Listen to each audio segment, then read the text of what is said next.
Durability of materials and structures in building and civil engineering. Durability of concrete structures, the state of the art, presented by Professor Mohamed Benchait. Un aspect visuel agréable et des propriétés de vieillissement attrayantes ont largement contribué à la réputation du béton. L'un des matériaux de construction les plus polyvalents et robustes disponibles, il a acquis une position dominante dans l'industrie de la construction et peut s'attendre à rester dans cette position dans un avenir prévisible. Dans la grande majorité des cas, les structures en béton fonctionnent bien. On peut voir sur cette figure l'opéra de Sydney qui reflète le potentiel d'une coopération étroite entre l'architecte et l'ingénieur.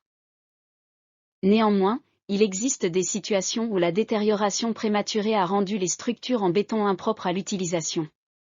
C'est un désastre économique lorsqu'une immense habitation urbaine, un grand pont ou une structure maritime majeure se détériore rapidement peu de temps après sa mise en service, et depuis les années 1970, de tels exemples sont de plus en plus signalés. Le pont effondré d'un parking à plusieurs étages de la figure n'en est qu'un exemple. Cette figure montre les conséquences d'une défaillance structurelle dans un environnement agressif causé par les selles de déglaçage transportées par les véhicules. La détérioration s'était développée sans surveillance jusqu'à la défaillance, indiquant un manque total d'entretien. Les raisons sont complexes, mais heureusement, les principales causes de détérioration prématurée ont été identifiées. Il est essentiel de mettre en évidence ces causes afin que les méthodes de conception, les procédures de construction, la composition des matériaux, ainsi que les procédures d'entretien et de réparation, puissent être rectifiées pour assurer de nouvelles structures fiables à l'avenir. Pour le stock important de structures existantes qui ne répondent pas aux attentes, les procédures rationnelles d'évaluation et de réhabilitation visant à prolonger leur durée de vie constituent un défi majeur. Les structures en béton ont des propriétés caractéristiques qui, en ce qui concerne la détérioration, diffèrent fondamentalement des structures fabriquées à partir d'autres matériaux, Rostam 1998. Ces propriétés caractéristiques sont les suivantes. La qualité et la performance du béton sont supposées au stade de la conception d'une structure spécifique. Néanmoins, ces exigences spécifiques de qualité et de performance doivent être spécifiées.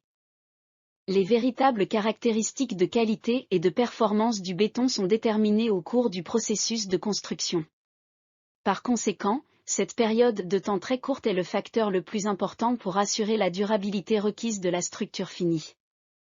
Si la performance de durabilité s'avère inférieure aux normes, elle n'est souvent ni apparente ni détectable avant qu'un temps considérable ne se soit écoulé qui peut souvent être plus long que la période de responsabilité contractuelle de l'entrepreneur et du concepteur, mais beaucoup plus court que la durée de vie prévue par le propriétaire. La durabilité et la durée de vie d'une structure en béton sont déterminées par l'interaction entre la structure et son environnement. Selon le type et l'importance de la structure, sa durée de vie peut être comprise entre 10 et 200 ans. Par exemple, 100 à 120 ans est la durée de vie utile des grands ponts.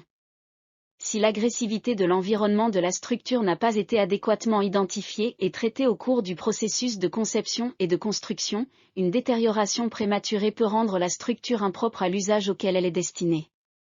Il a été reconnu que certains environnements sont plus agressifs que d'autres, par exemple le mouillage cyclique et le séchage à haute température avec de l'eau contenant du chlorure est l'un des environnements les plus sévères pour le béton armé.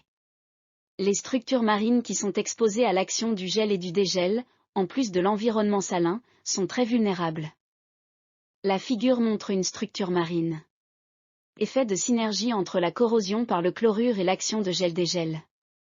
Outre les chlorures qui pénètrent dans le béton par les pulvérisations d'eau de mer ou les sels de déglaçage, deux autres causes de quantités excessives de chlorure dans le béton doivent être mentionnées. En raison de la contamination générale par le chlorure des granulats fins et des ressources en eau dans plusieurs régions, telles que les pays du Golfe, de nombreuses structures en béton ont été construites, faute d'autres ressources, sont toujours en construction avec du sable et de l'eau contaminée dans le mélange initial. Cela a entraîné de très graves dommages précoces par corrosion. Figure 1, fissuration d'une colonne due à la corrosion du chlorure causée par des agrégats contaminés et de l'eau de mélange.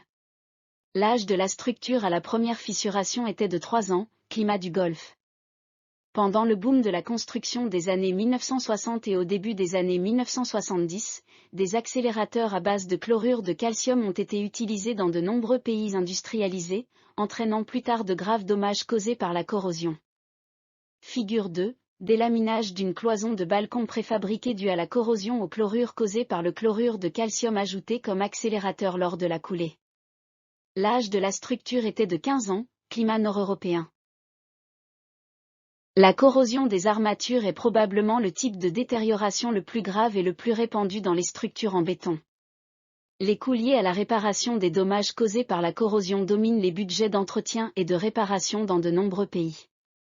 Il est devenu évident que tous les mécanismes de détérioration dépendent d'une substance agressive pénétrant de l'environnement environnant dans la couche extérieure de béton, la couverture.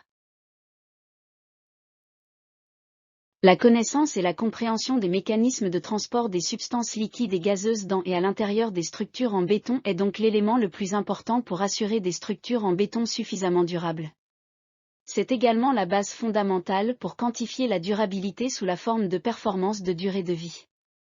Le développement, au fil du temps, de presque tous les types de mécanismes de détérioration peut être modélisé par une courbe à 2 phases, comme l'illustre la figurine. C'est la base pour définir la durée de vie d'une structure. La durée de vie technique est la durée de service jusqu'à ce qu'un état de détérioration inacceptable défini soit atteint.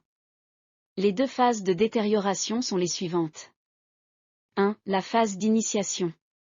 Au cours de cette phase, aucun affaiblissement notable du matériau ou réduction de la fonction de la structure ne se produit, mais une partie de la barrière de protection est brisée ou surmontée par le milieu agressif. La carbonatation, la pénétration du chlorure et l'accumulation de sulfate, ces 2 dernières sont accélérées par le mouillage et le séchage cyclique, sont des exemples de mécanismes qui déterminent la durée de la période d'initiation. 2. La phase de propagation. Au cours de cette phase, une détérioration active se développe et une perte de fonction est observée. Un certain nombre de mécanismes de détérioration se développent avec le temps à un rythme croissant. La corrosion des armatures est un exemple important de détérioration qui se propage. Puisque les structures en béton sont composées de 2 matériaux, le béton et l'armature en acier, il est nécessaire de différencier la détérioration du béton de la corrosion de l'armature. La détérioration des structures en béton armé comprend des mécanismes mécaniques, chimiques, physiques et électrochimiques. C'est l'interaction possible entre les mécanismes de détérioration de chaque matériau lors de l'interaction avec l'environnement qui détermine la durabilité d'une structure en béton.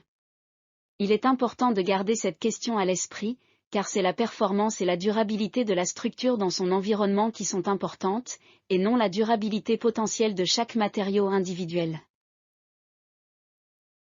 Merci de votre attention.